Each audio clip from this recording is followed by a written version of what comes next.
Welcome, guys, to the process. Welcome back, Alessandra. How are you? Fantastic. Happy Wednesday, everybody. Happy Wednesday. We're going into the 12 days of Christmas pretty soon. Guys, let's get on with the show, and we'll be right back.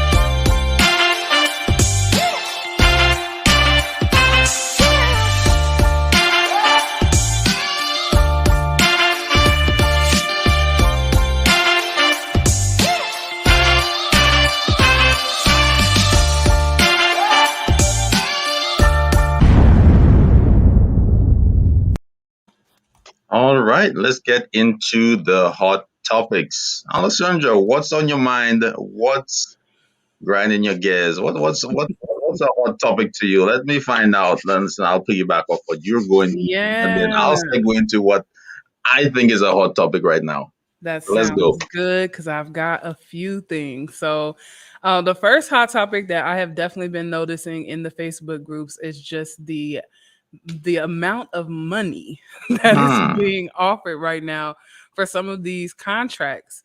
I've seen contracts getting as high as almost $3,000 a week, which I have never seen in the travel space for SPD tech. Hold on. Send me that link. I might try and get that job. Hold on, Right? just yeah. After the show, in fact, now DM me right now. I might try and hop on that. I'm Anyway, all telling right, you, let's the go. rates are out of control. So we're seeing the rates go up for a couple of reasons. One, of course, just the staffing shortage that we were already experiencing pre-pandemic. Then, of course, post-pandemic or mid-pandemic experiences. And then we're also having the great resignation that we've talked about here on the show. A lot of people that are leaving the industry due to burnout or just trying to find, something different to do with everything that has changed. So we are seeing this fantastic need for technicians, and so thus, supply and demand, the rates are going up. Mm, mm, But mm. my wonder, Denard, I'm curious what your thoughts. Do you think that these rates will stay this high, or do you think that as more techs come into the field, these rates will start to drop? What I've seen so far, I think the travelers are actually surpassing the actual permanent full-time employees as to what's being offered right now. So you'll find a manager making maybe $4 or $5 less than a traveler in some cases, and that's Yeah, kind. at a So minimum. yeah, yeah. So the dynamic within that department, is kind of shifting. Like, it's kind of disheartening to know you're responsible for the department. You're taking all this responsibility. You have people you know, uh, on your team that make more than you with less responsibility, and you're taking the brunt of if something goes wrong within your department. You have to make all the policy changes. You have to make sure you have staffing. And then you're like, okay, why am I not making that? Am I not as valuable as that person coming in? I mean, So, hey, right now, maybe the answer is no. If if we're not able, I mean, there's one manager for every department. Some places have a few more, just depending on the size. But let's just say there's one manager for the department, but I need 20 techs. If I've only got half my staffing, then yeah, maybe your position isn't as critical right now. And of course, we know from the inside that absolutely it is. You have to have that oversight there. You have to have that resourcing there. But as far as supply and demand need, they don't need as mhm. many interim managers as they need interim techs. So true, so true. So why is it? Why? Like, do the agencies have a secret formula? What's going on with the agencies? Are I they just would plugging in love, numbers? Are they just going higher than the previous agency? Like, what's the formula? right? How Oh, are they coming up with this pricing? I would love to get a traveler company on here to talk to us about that. How they come up with their rates. I mean, I'm assuming again, it's got to be competitive, right? So if one area is starting to go up, then if I want to compete, I've got to rise as well. And I'm curious too how that works on the hospital side when you're coming to them and you're saying, okay, hey, the prices have gone up, the rates are going up, and we're going to be passing that cost along to you. Because of course, I don't imagine that these travel companies are eating that difference, right? So somehow they're able to make this case to these facilities that they need to pay more, and the facilities are are listening. Yeah, and at some point there's a shortage of experienced technicians. So I've even heard, I Yes. won't say where I heard it from. I've heard some agencies are getting folks right out of the classes and marketing them 30, 40 and up as experienced techs. And they're basically learning, making more than your experienced tech within your department, basically learning your process or learning instrumentation on the job as a traveler. Is that Yeah. fair? It's, to me, it's not a question, and I don't know if y'all saw me go, ugh. Like, to me, it's never been a question of about fairness, because I don't think that the fact that the base rates for the permanent techs are low should impact how other folks are being paid. And I know that's a little bit different of a position, especially for somebody that's been 14 years in the field. But we've talked about it before, and I've seen it, with this conversation around veterans versus new staff. Like, how can we, create a tier system, if you will, where vets are being paid more simply because they are veteran. And then of course newer people coming in at lower rates. And it's always been a point of contention. I remember 14 years ago when I started, the vets that were at my facility were very upset about the rate that we were coming in at. And what had previously happened was, like, right before I was hired, the hospital had done a market adjustment and actually raised their rates. And they don't typically raise them on the backside, right? So if they do it a market adjustment and they raise in their entry rates, they don't typically raise it up for the vets. I feel like it's two separate conversations, and I feel like us as vets have to take a stand on that. And it's not to say this person shouldn't be making what they're making, but how can we use our data? How can we use our tracking systems? How can we use, our prominence, our critical nature, in order to get them to raise our base rate simply because they should be raised? They are not high enough. They definitely should be. And that reminds me of our show back in June, the Cook County Yes, strike, where persons were there for 20 plus years, making as much as the person who was there for 1 year, absolutely. you know. It's something that the facility has to tackle. But for the travel tech, again, I just don't think it's a question of fairness. I don't think we should ask for the travel techs to make less so that the vets have this gap. We should still be pushing for the foundation to be raised for all technicians. And then if we want to come up with something tiered for vets after that, I think that's appropriate. But I will say, I have seen it be played out in a negative way too, where this tier system was actually a point of contention in some union activity that was taking place in the West Coast with Kaiser Permanente, where staff were actually rejecting this because it was going to mean a lower rates for the entry level techs to the point where it was non-competitive, right? So if we're inside of the hospital advocating for somebody else to make less money, we have to remember we're all still dying for new people to come in here, right? So you got to Mm. find a way to balance both of those markets. No, I don't think anybody should be advocating for making less money. I mean, the higher it goes, the higher it goes for everyone. So if you're advocating saying this person's getting too much, you should be advocating say, hey, I should be at the Right. same level. I should be Right. moving up. I should be at the same level, or I should be making more. But yeah, I agree. I don't think it's ever a conversation about whether or not somebody should be making less, because Right. right now, I think, especially even with what's happening with travelers, my prayer is that the rising tide lift all boats. If the hospitals become accustomed to paying this higher rate for their travel staff, maybe they might want to translate that into savings by raising the rates for their permanent staff, right? So maybe I can convince someone to stay permanently if I raise that rate, and they don't have to go out in order to make 30 or close to $40 an hour. And let's not even get into a conversation about overtime. Yeah. Because also you run the risk of losing your permanent employees who have the experience, who are precepting and training those agency folks coming in. So 100. then your veterans end up being travelers themselves. And Oh I've yeah. even seen some places where the veterans left and came back to the same facility as travelers, making more. Yeah, yeah. So I've brought permanent staff back as travelers to some of my facilities when they've left seeking higher rates, and then they come back. And the benefit on my end is that, okay, they previously worked here, so that's less training, less onboarding that I have to do. But yeah, they were able to find a way to be in control of their own income, right? They weren't waiting for us to do market adjustments and have, finance meetings and talk to compensation. They went out and they made it happen. And I agree with that. That's the entrepreneurial spirit at work right there. What are we going into now? What's our next topic? So, next, something that caught my eye was a new research study that came out recently, and this was done by Corey Ofsted and one of our viewers, Marie Brewer. And I've actually talked to her a little bit about coming onto the show, guys. So cross your fingers. Hopefully, we can get Marie to come and talk with us about it. However, they just did a study and confirmed what we all know to be true, which is our PPE And is what's that? probably insufficient. Um, Yep. right.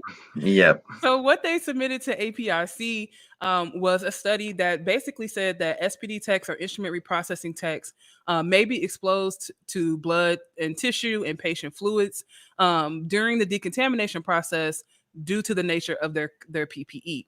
And so they're actually, I think they had a call out to see if they could get some more folks interested in being a part of the study.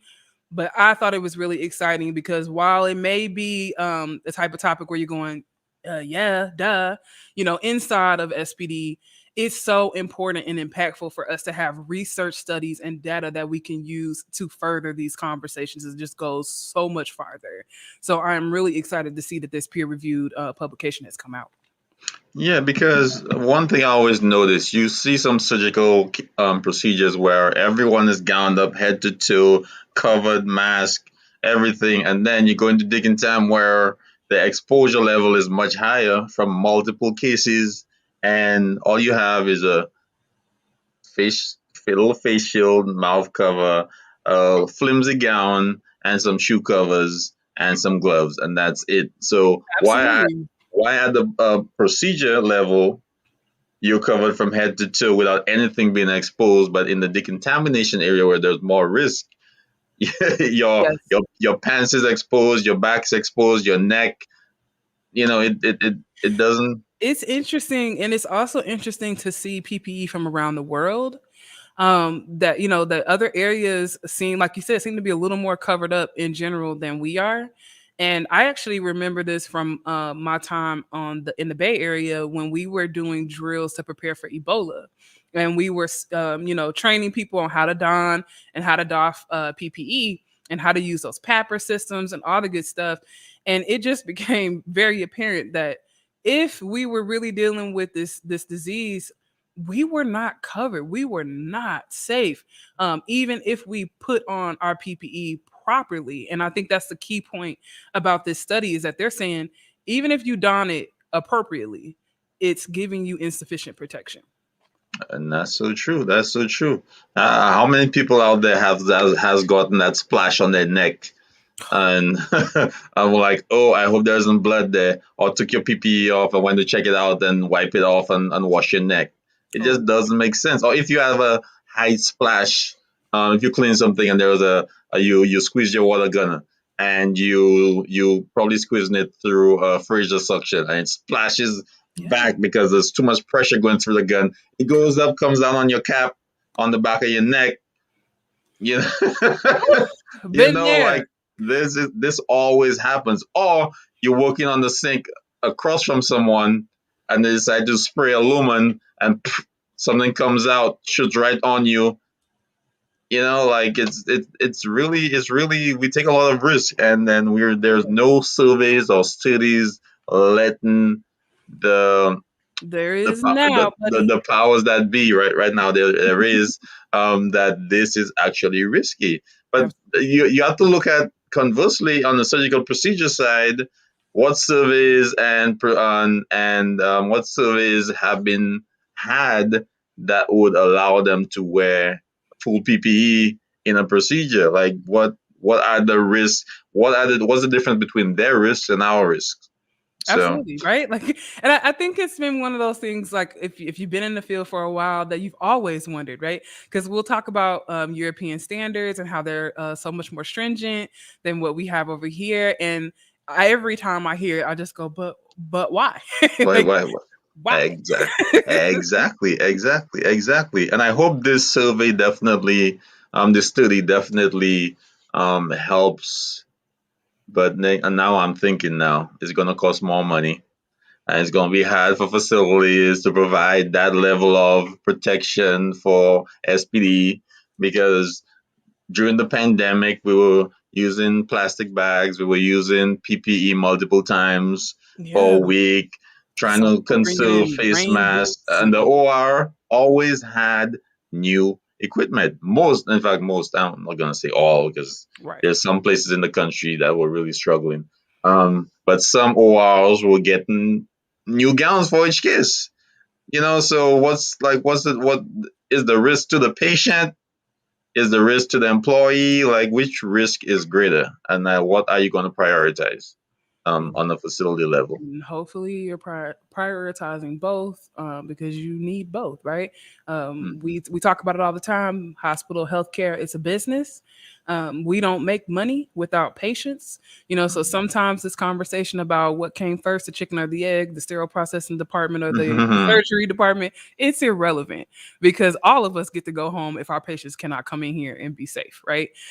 So I think it's something that you have to find a way, whether it's building multidisciplinary teams or, doing some type of lean project or simply just coming out into your huddles and asking the staff about the quality of their PPE. And I find also with SPD techs, we're vocal, right? We will let you know if something is not working for us. And I highly encourage folks to do that, especially during the pandemic, because what we've also saw is major supply chain issues, right? At the beginning of the pandemic, we were having shortages. There was one point where we ran out of wraps because we were using those products to produce other items. And now we're having supply chain shortages just simply because, again, staffing, and they don't have people to unload or to move the trucks or to do the containers. So there's so many things that can be affecting us and whether or not we have access to that PPE. But definitely be vocal about what you need because it is an OSHA requirement that you have it. And Definitely. one other thing I just want to point out is how the Ofsted group conducted their research. And so essentially what they did was they put some moisture detection paper to the environment surfaces and to the PPE in the sterile processing department for a very large urban hospital. So they didn't go to, a little baby mom and pop place. They went where the action was. And they had highly trained technicians going through the typical steps of everyday work in SPD, of like filling up sinks and cleaning instruments. And that's how they were able to collect this data to say that there is absolutely splash happening in all forms, right? We're getting splashed with the water, the chemicals, the bloody tissue, and all the bodily fluids. So I'm glad that the group is there doing this. If you guys want to read it, I'll definitely drop the link. But it was submitted to the APIC in their American Journal of Infection Control. Yeah, and guys, check that article out. Educate yourself, inform yourself of what's going on new in the industry. And also, you want to make sure that when you at work, when you go into work, when you leave work, that you're wearing the best attire. So check this out.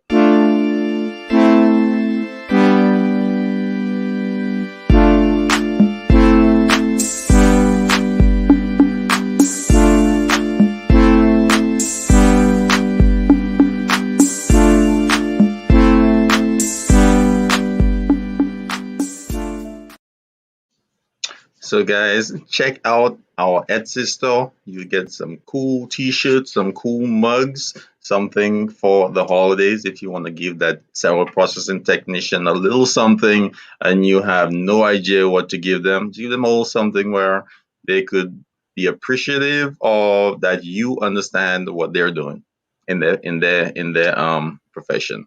So check out the Etsy store. Our all the links are in the description. So back to the topic. So yeah. So segueing a little bit, since we were talking about business and just making money in this industry, I thought this was really interesting. I saw an article today about the Australian medical device market, and just a little tidbit for you Hmm. guys. They are estimated to have their medical device reprocessing market hit $119.7 million in growth over the next year in terms of sterile processing.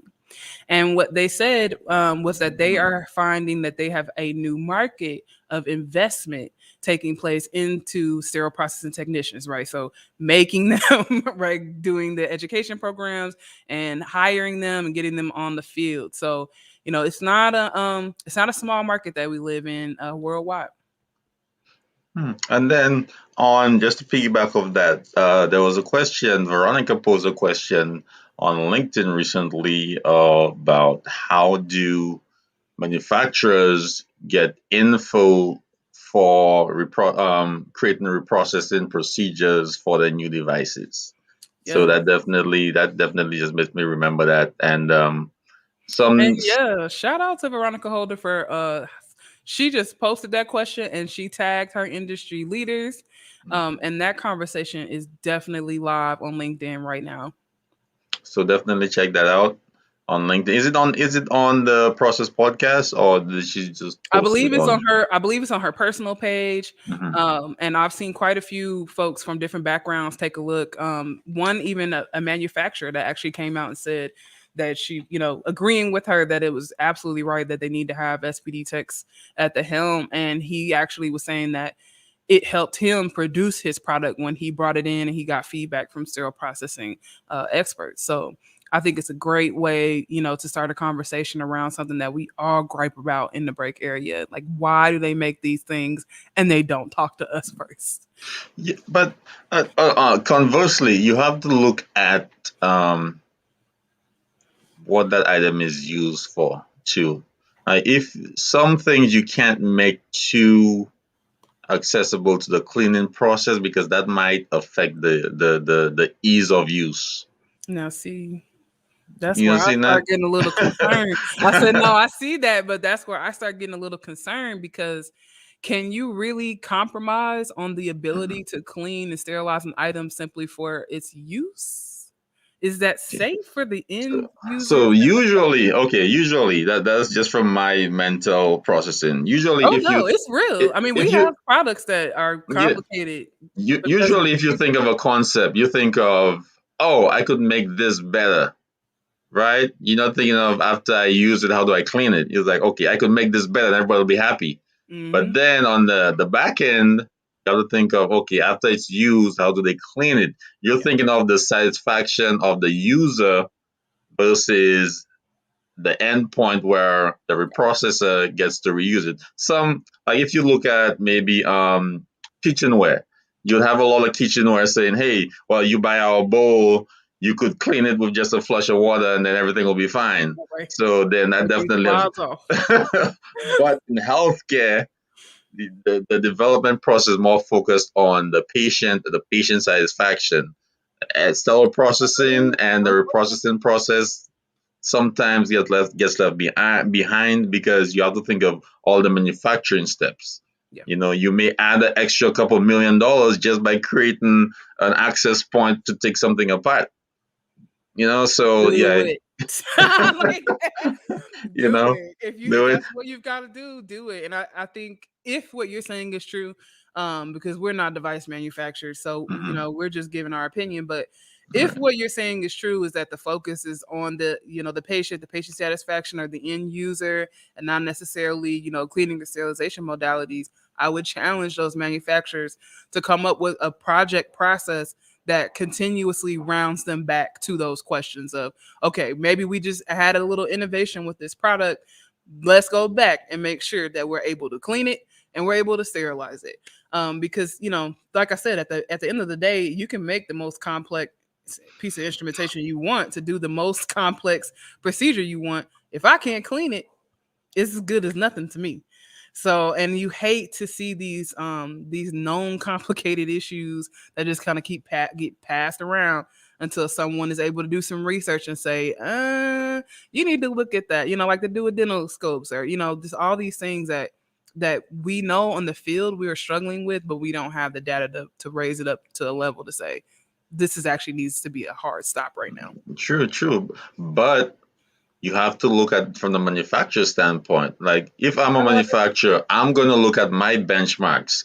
Yeah. What's this? What are the regulatory agencies looking for? Am I meeting that? What Yeah. documentation are they asking for? Am I meeting that? So when I check all the I's and check cross all the T's, dot all the I's, then I'm like I'm good. So the reprocessing part is basically it's up to me What? to decide how easy I want this. If No everything is way. That getting can't be possible. I just yeah, refuse to believe that's no, true. if everything I do is getting checked off, I submit my paperwork, I submit my patent, everything, and everybody says okay, all I have to do is manufacture now. Everything else is based on how I want my product to be looked at from that industry standpoint. Absolutely. I So mean, from a as a regulatory business standpoint, person, I'm meeting everything. right. As So a I'm business basically person, good. if I'm hitting all the marks, and yes, that makes perfect sense. But we know that this system is broken. And I don't think it's sufficient for us to say, well, the FDA, I gave them everything that they asked for. And so this is good Hmm. enough, right? We still have a moral responsibility to make sure that these products can be clean and that they can be used in a safe and ethical manner, regardless of where our industry is at. But I think it does raise up a major point that we do need to see a higher level of competence going on at the FDA levels, at the research levels, and even with our post-market surveillance, we need to see a more Hmm. robust response because these items are out here and they're being used on a daily basis, and patients are being affected whether we are paying attention to them or not. Yeah, and also 510K approval using predicate devices. You could have a brand new device that basically got through based on a previous device which has some flaw that wasn't in the previous device. So that's going through and you can't clean that little notch. There's a little hole, there's a latch that's a little different, and then that poses a whole other infection risk. So definitely I don't like the predicate device um, loophole that a lot of manufacturers go through. I like when a manufacturer brings something through, you create your process for that Yes. particular device. This it reminds me of a documentary that I watched on Netflix. It's a few years old now, but if you guys are in the perioperative field and you haven't seen it, or if you're just a patient, check it out. It was called The Bleeding Edge, and it was on Netflix. And they took a look at surgical implants, and talked heavily about what you just spoke on, predicate devices, and how these companies are able to push through their 510K process based on the fact that they are making a product that's very similar to something that has already been pushed through. The issue that they were bringing up was that if that item that has already gone through is also, not performing well, or it's not being Hmm. surveyed well, then now we've got two, now we've got three, right? Right. Um, Right. so and being able to roll that back. So yeah, definitely check that out. It's called The Bleeding Edge on Netflix. Yeah, and then you have to look at for those who've been in the field for 10 years, you have to look at the scope reprocessor that got recalled, because sometimes manufacturers want to make changes after the fact. Going through a process based on the predicate, then you're like, oh well, maybe we could add this because everybody's asking us to do that, but you never went through with that modification. So now you're getting a recall because your product is not, per specifications of how you submitted it. So, I think that also helps too. Like every product needs to be going through on its own merit. I think so. You Yeah, know, that's our definitely. opinion from this side of Yeah, yeah, yeah. When I get my product, I'm going to be doing a predicate. it. All right. See, why Right? is it so hard? It's too high. That's cost too much. I can't run sterilization tests on this. I'm Yeah. just gonna push this through. You know what Yeah. I mean? No. So like yeah, we, Right. we, we, we know it costs, but I think for the best outcome, definitely every every item should, as much as possible, based on the similarity, should go through on its Mhm. own merit. If it I takes don't know, five, what? on those 510K panels, what type of expertise is at the table. I know a lot of times we think when we've added physicians to the table that that's enough, but Right. True. it might even be a conversation about just adding sterile processing experts to these boards or to these panels, or maybe even manufacturing companies hiring a resident sterile processing expert that can offer guidance on things like manufacturing or even marketing, because we're seeing a lot of that in the social media space where sterile processing is starting to drive what type of marketing these companies need to deliver to them or how they can reach them. Right? We've seen so many new podcasts, so many new conferences coming out, and we're really now in the space where it's different because we're all in each other's sandbox now. So my hope is that conversations like what Veronica started on LinkedIn just deepen this conversation, also deepen advocacy, because it gives us an opportunity to say, hey, down here in the back in the basement, we got a couple things that we need you to know. And then you know what Pandora's box that opens when you start talking about manufacturers.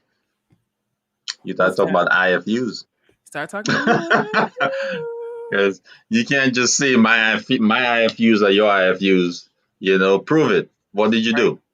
Right. What's So different? How is so it? that's the loophole too. You never said clean that little notch. You just said do it like Sam used to do it.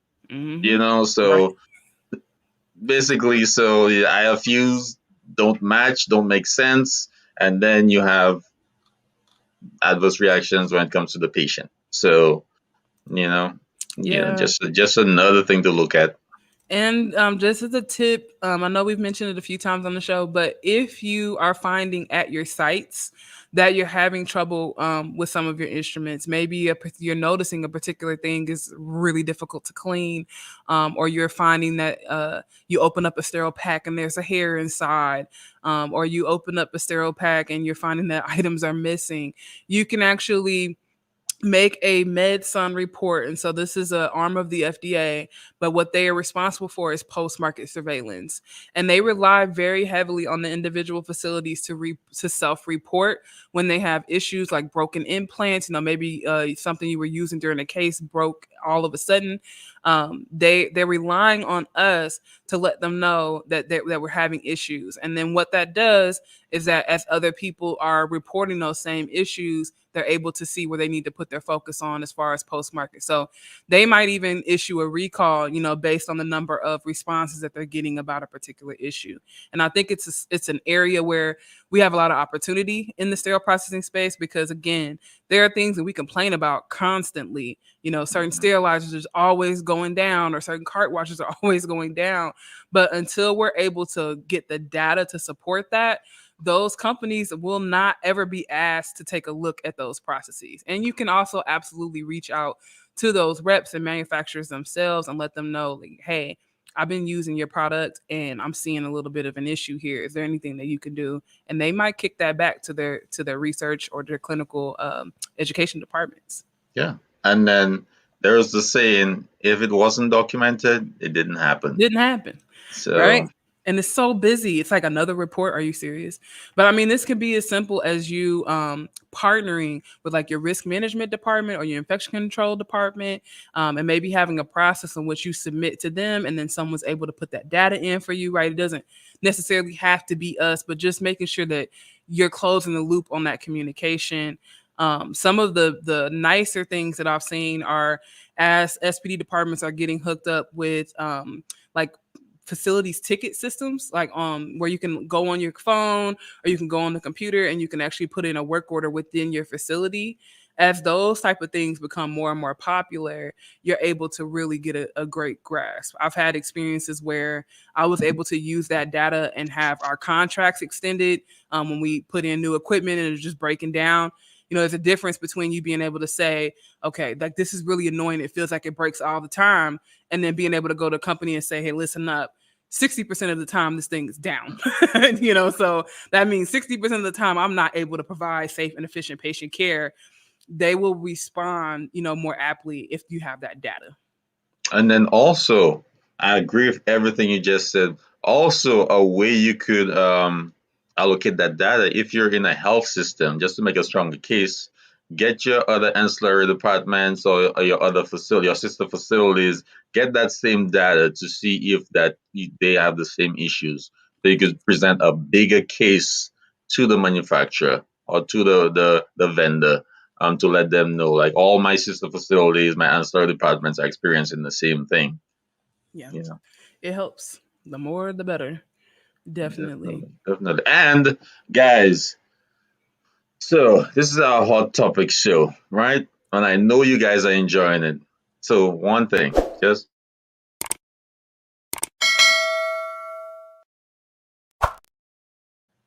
if you on our YouTube channel, just hit that like button, and also don't forget to hit that notification bell so that you will be notified and on any new content that we have coming up in the future.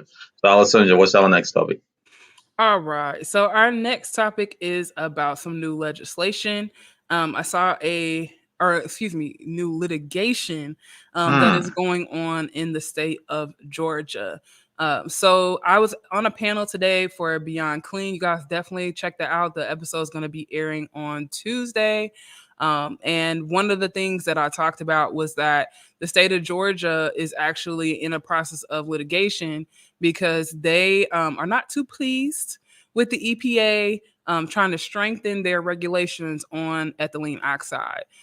So, for those of you that are not familiar with EO, because it's not as popular as it used to be in the field, ethylene oxide is a chemical sterilant that we typically use for low temp sterilization. I've most heavily seen it used with a lot of like respiratory equipment and some of the scopes that can't go into the sterilizers, into the steam or the other low temp sterilizers. And it is very cancerous. And so part of the issue with ETO is that you have to have a very good filtration system to make sure that that air stays clean and that you're capturing any of your emissions.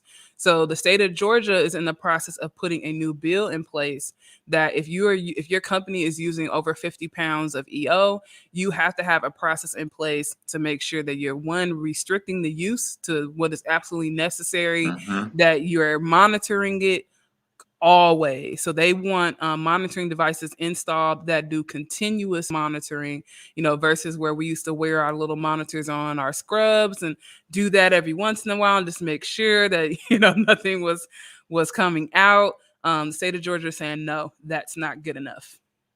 Yeah. And better yet, if you could get away from it or move away from it altogether, that would save you the burden of putting all those new processes in place. But we know we have those reprocessing facilities that reprocess syringes and gloves, etc., through EO, and then sent to the facilities. Basically, your soft goods for your surgery. A lot of those your soft goods are reprocessed through EO, Yes. and some through hydrogen peroxide sterilization.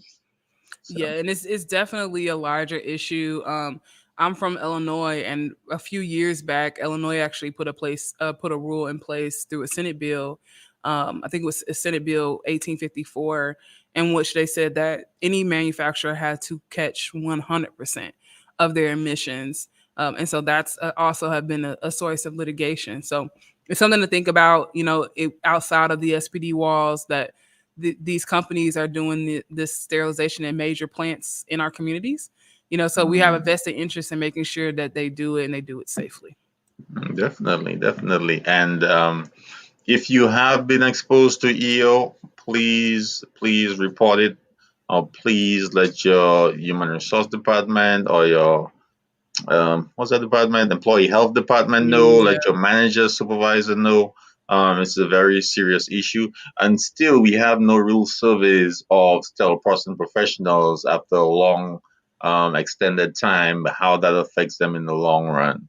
So we definitely need those surveys done to find out those persons who are leaving the field now, those persons who retired, or those persons who have 20, 30 years in the field, how much, what exposure to EO has what exposure to the EO within the department has had on their bodies after a long period of time. And still other surveys we could do, enzymatic cleaners, heat through the sterilization process. And a lot of things I noticed, the majority of persons, and I don't know, it could just it could because that's just this is just a personal observation. A lot of persons in sterile processing eventually have vision issues. And put it this Oh, way, I've noticed that persons who came in 2020 doing everything after 5-10 years, majority of them will need a prescription. I'm not sure it's because of the heat exposure to your eyes, the screens from the monitor, decontam, the enzymatic cleaners. I'm not sure, but I've noticed a lot of persons coming into the field that end up leaving needing a prescription. So if someone could do a survey on that, that would be great too.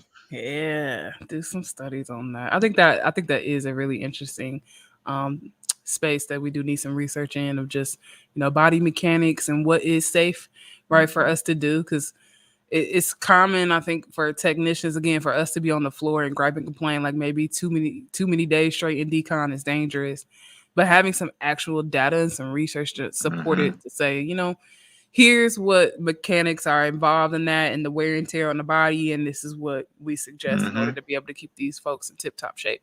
Yeah, and also leg and back issues. A Hmm. lot of leg and back issues. Persons being forced into retirement because of back issues, because of leg pain, because of hip pain. Even young persons in their 20s having knee issues. So I think we definitely need to look into that. The way we've done things may not always have been the right way, but we could definitely moving forward. We could definitely correct those issues. And the old belief that if you're sitting down, you're not being productive, I think we definitely need to get away from that. Yeah, we definitely do. Yeah. We definitely do. Or factor in, time between sitting and standing so that the technicians are able to support their bodies and keep themselves safe. True. Oh, So true. easy All peasy. right. Let's move on to the next one. Let's move on to the next one. All right. So I saw recently that BellyMed actually won a digital economy award in 2021, and the official title is Digital Excellence SME or Subject Matter Expert. And they won this award at their headquarters in Zug, Switzerland, and Charleston, South Carolina, because of their progression in digitizing information within the sterile processing department. So I'm assuming that they are when they are saying digitize, they're talking about the fact that these machines can communicate with the computers, can communicate with tracking systems, and helps to capture this information at the machine level rather than being recorded by the technician. So some interesting developments. Interesting. Good to know. Good to know. Thanks for shining the light on that. I have no comment on that, but interesting information. Right. Just Interesting. Something else that I saw that I thought was a little interesting was Sergio Health and Darvis have partnered together. So these are two separate companies that have partnered together to try to bring machine learning into the sterile processing space. And so, of course, what does that we mean? What does so that mean? what they're vaguely talking about, because definitely in this article they don't tell you exactly what their product is going to do, but my understanding was that they want to take an optical approach, so basically like some type of mechanical scanner that will look at these instruments and offer some additional information. So they already own, a tracking system, and then of course there's the push for IFUs at particular sites, and so this product may be able to examine the instruments themselves through this scanning and make sure that they're clean and sterile. So they're talking Oh, about you, right? They're talking about utilizing optical recognition mm. in the instrument tracking process. And then I'm guessing they're gonna have a human look at it before the machine looks at it.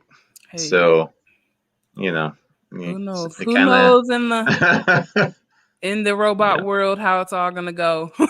yeah. I think it eventually is gonna get there, but how much room do we have for mistakes?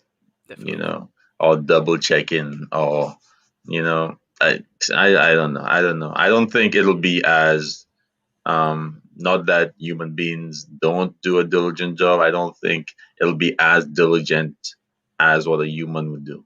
In fact, there should be tests like put some blood, some bioburden, put something, and see if that machine picks that up, or is it simply recognizing the shape or outline and saying it's good, or is it actually inspecting for any um, added moisture, added bioburden, Right. etc., etc. So It's is definitely it going to going to tell you be that? a man versus machine Yeah. conversation If over the next couple For decades. example, you know your croakers, right? You know those serrations. You know sometimes those serrations have bioburden. Will the machine tell you if the serrations have bioburden? I mean, hey, Even your hemostats. Sometimes just serrations of your hemostats are bioburden. Will the machine be able to inspect that I mean, we and could know that go. out of the 60 serrations that one of them has a black dried blood or something? Well, Will it build to? keep in mind it's all hypothetical because we don't know exactly what they're developing or how it will work. But I hear you. It's a concern, right? Are these robots going to be able to do the detailed work that the technicians are Mm-hmm. doing? And my hope is that it becomes more of a partnership, right? That we don't allow the robots to take over in the sense that we don't allow these thought processes to enter that these machines can do everything that a human can do equal or better, but that we do utilize them to remove menial tasks from the department so that these experts can focus on, the critical information rather than, maybe I have a robot, like for instance, the robots that exist right now that transport case carts from one area to the other. That's something I love to see, the assistants come in. I don't need to spare a technician or a transporter to run instruments from one side to the other, right? So I love seeing a robot there. Now, could I put that robot in the soil utility room and have it spray everything down and put everything in the closed container? I don't know. Maybe, Mm-hmm. maybe not. Who knows the So future holds? let me whoever is thinking of doing it, let me show you my vision of what a machine would do. So first you'd have to standardize your instrumentation. Okay, you'd have a robot for general and orthopedics, whatever. But if you have a robot in your general area, so most of your general sets or kits would have the majority of the same instrument, right?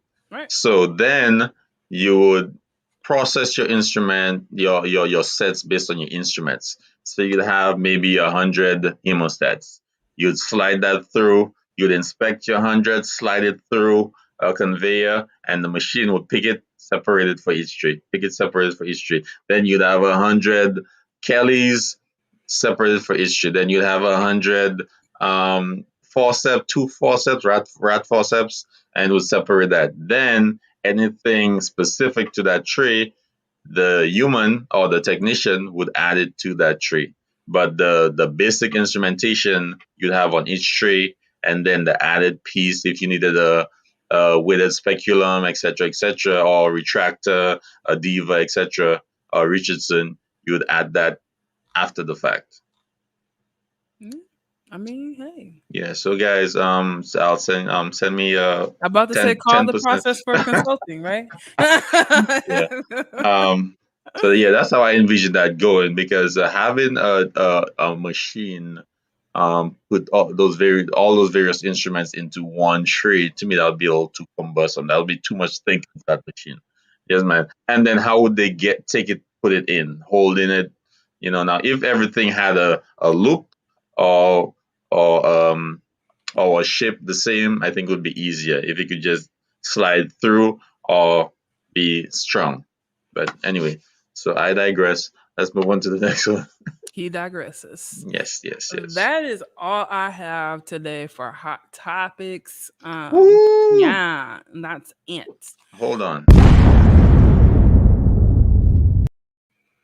No, that was Damn. excellent. That was excellent. Guys, we do appreciate you guys tuning in.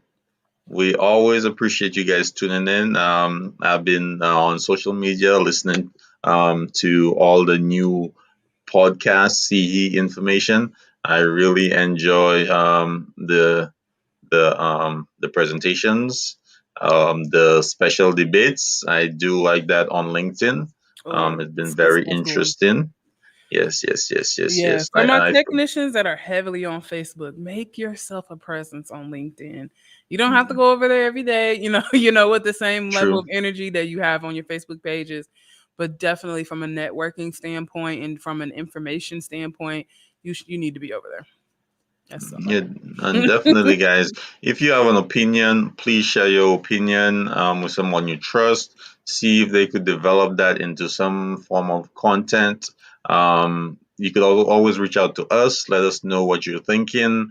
I have a few persons reaching out to me myself personally. Let me know about their department, things they want to fix, opinions they have on products they're using. Guys, reach out to us. We'll help you out. We'll give you all our opinion, and then you could take it from there. Take it to your manager, supervisor. We could help you get the research done on IFUs and whatever you need to bring that ticket to the next level. We simply want to help you guys out, and we also want to partner with you in anything you want to do. And especially, we have some shy cell processing I professionals know they're who so do not want to, shy. who do not want, who shy away from social media. Guys, we would definitely love to have some of you guys on the show. Yes. Um, Anytime, just to speak your mind and let us know from your perspective how you see the industry moving, in terms of traveling, in terms of being a long-term tech, in terms of graduating a class, becoming a brand new technician, how that process was for you. And we're definitely interested in your story and how you're going to tell it. Because I could give my opinion on how new techs feel, but I haven't been a new tech for so long now. Ooh, I baby. might be missing I might be missing something. So we definitely would appreciate you guys showcasing your talents in other ways also. 100%. Find us. If you haven't found us on YouTube, just search Sterile MD. If you're on the LinkedIn space, of course, we both have personal pages, but you can find the Process SPD podcast group there. So you'll get all the updates, same updates that you'll find in our the process Facebook group. So we are everywhere. We want to make sure that we're capturing the opportunity to talk to all of you guys. You guys have made this year amazing for the process. All the interviews that we've been able to do, all the conversations that we've been able to have, it's been completely enriching. So absolutely, if you're too shy to come on the show, that's okay. You can find us in the inbox near you. Mm-hmm. Mm-hmm. And also, let's go to a quick commercial. We will be right back to wrap up.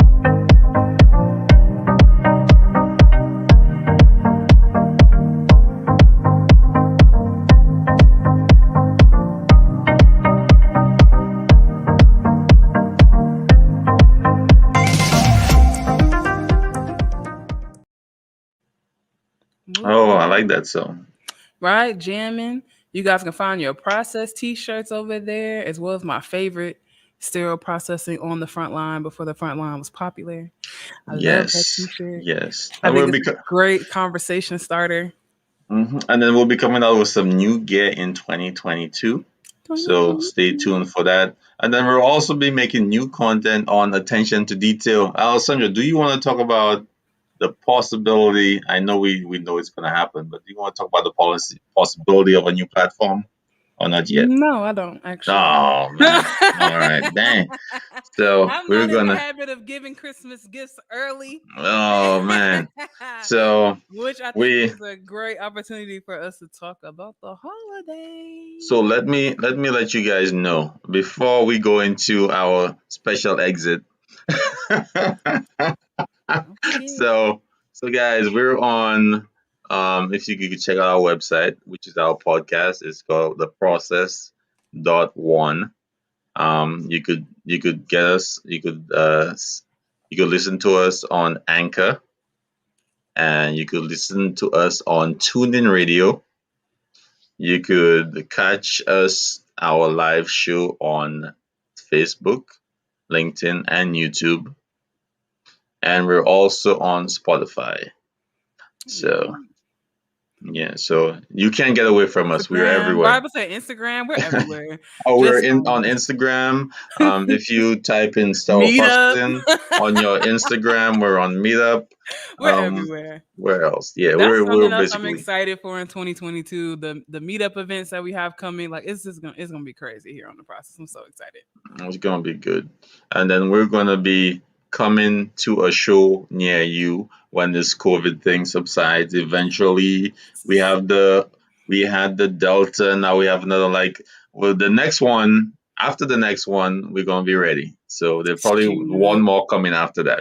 I was So we about to say, I definitely. mean, we were on site this year during the pandemic. We just make sure to take the right restrictions, Hmm. and keep ourselves safe. But I think again, like we're going into year 3 of the pandemic, so at this point, you got to find a way to make it work, right? And we don't want you guys to miss the live content. So if they're there, we'll do our best to be there.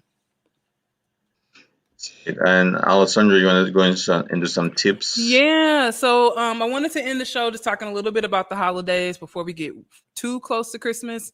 Of course, it's about that time, right? As far as gifts, purchasing, and getting things shipped. If you haven't already done that, you might want to really get in line because things are a little slower than normal this year. But I just wanted to talk a little bit, especially from an HR perspective, about some tips and tricks for the holidays. So definitely make sure that you guys are paying attention to those human resource sensitivities because there are multiple holidays going on during the holiday season, not just Christmas. So like we talk about things like happy holidays, just to make sure that we have an inclusive environment for everybody that is on our team. And then, of course, gift giving. So there's not been a department that I've worked in that we have not done some form of like a white elephant gift exchange or a secret Santa, and just make sure that those gifts are appropriate for the workplace. Every so often, I see a technician bring in like a bottle of wine or something like that. And I'm not saying that you can't get away with it. I'm just saying, just be mindful of the fact that you're still at work, right? When we're doing these things. And then the last thing I'd add on that is just putting some type of cap on the cost of the gift just to make sure that things stay fair across the board. You don't want to have two people partnered up in a secret Santa like besties and they spend like $50 on each other and then somebody's getting a $5 gift, on the other side. So just some little tips and tricks to make the holiday season a little bit better. Oh, thank you for that.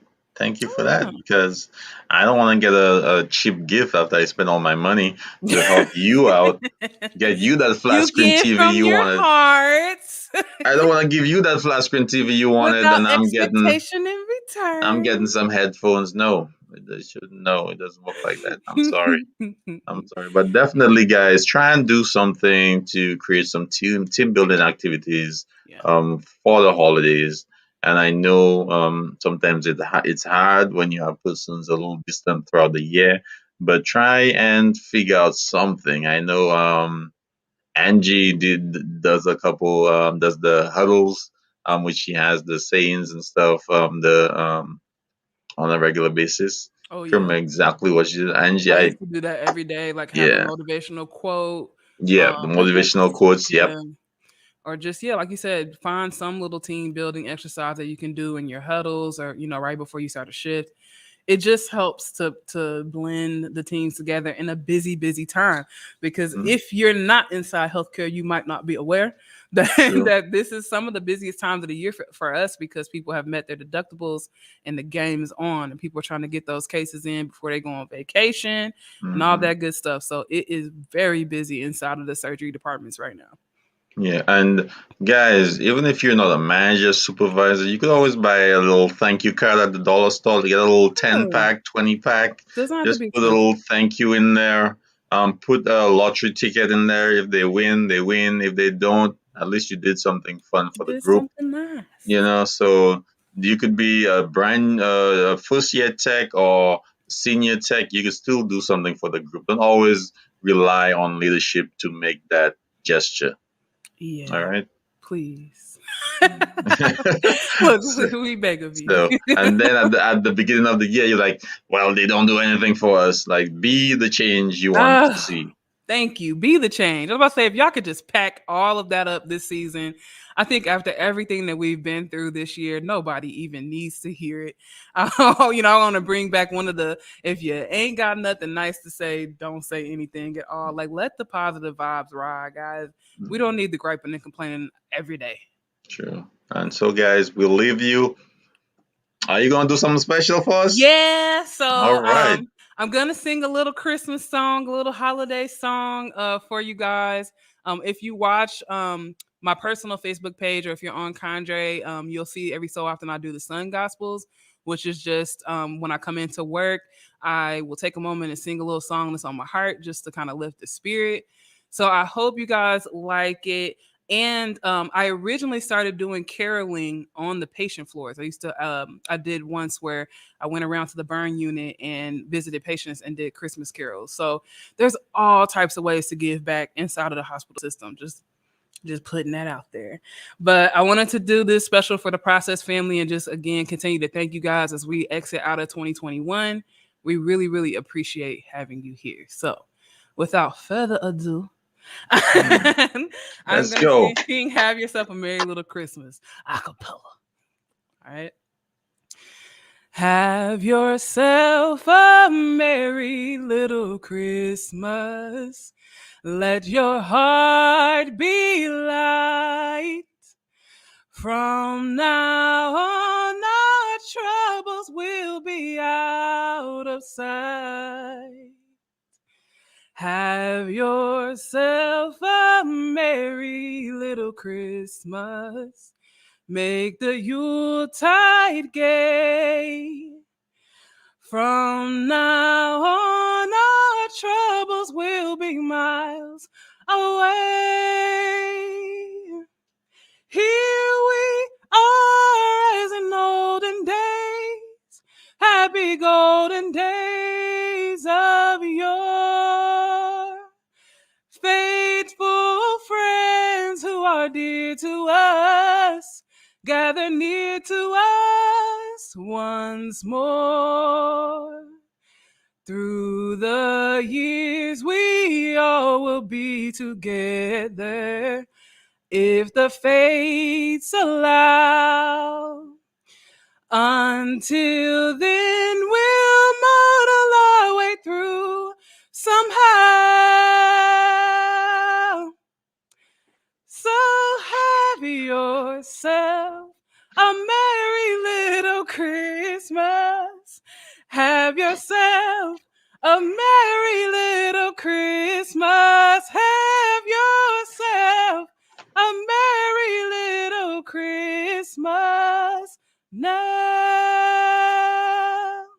Happy merry holidays, Process family. Very, very nice. Thank you so much. On that note, we're ending the show. Peace.